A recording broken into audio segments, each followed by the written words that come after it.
Well, I found it was short gas, so cycling on the LP switch, I think that was what was causing the problems with the lights dimming.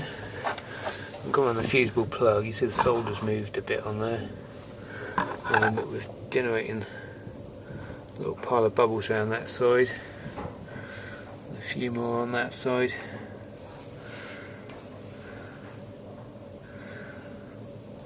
So let's see if we've got a new plug. If not, we'll have to reseal the old one in there to get it going. And found another leak on the tank, which I'll show you. Right, we've changed that dryer. Put all these Valcon dryers in there. It's one of the few companies that actually make that style T-flow. The difference of these, you can unscrew the dryer and keep the sight glass in, whereas the original one, which is one of these KMP ones, you have to change the whole thing. I much prefer brazing rather than flares. Well, that can't be long for this world if you state that.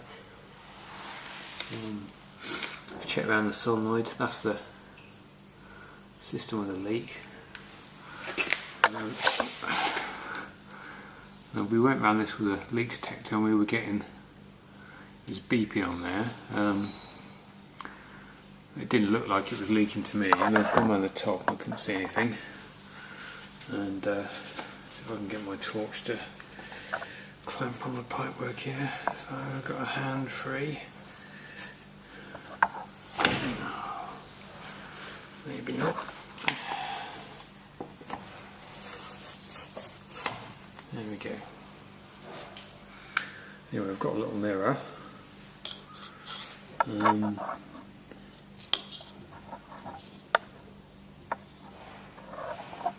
If you can see that little row of bubbles there, that's growing out from the centre of that nut. And what that is the nut has actually got a crack in it. You can just about see that line. It looks like a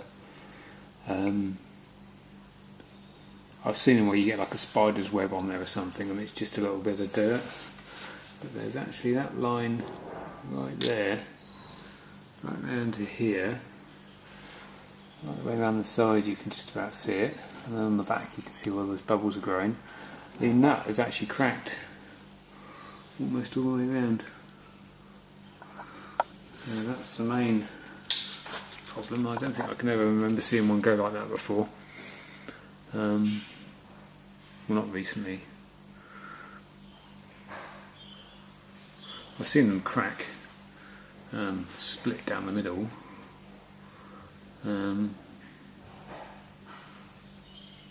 I've seen some on air conditioning now, I think of it, do that. On some aircon units. But yeah, you can see the bubbles going at the back there. Anyway, so we'll get the gas recovered. New nut, new fusible plug, and we'll be good to go. We've replaced the old expansion valve with a new brazing one with the different non-flare orifices. It's got like a little stainless steel adapter behind that nut, and it sort of clamps up so it doesn't rely on a flare joint. Let's put some tape on the foil, but this is the old valve. I've just put a bit of plastic in there so the nut would bottom out a bit sooner, and then wound it in there, and you can see where the crack is. It's from halfway around that flat there.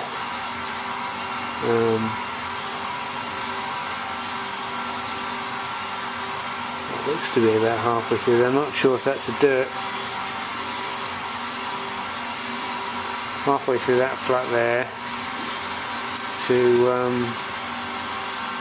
about there, so it's pretty much from there to here. So it's almost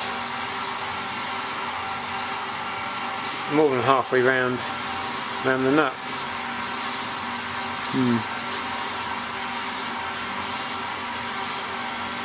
So I presume that's just ice that's formed in the threads when it's running.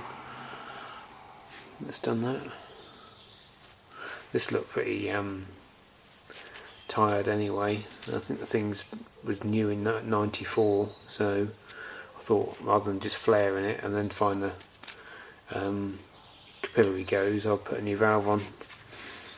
And I've done it before where you put a new nut and new flare, and where it's had ice in there, I think it can deform the valve itself, and I've had them where you do them and then they leak a little while later, so I'm tending to fit new valves now if I get any leaks on these, especially with the price of this is on R22, so the price of gas now, it's cheaper to put a new valve on that.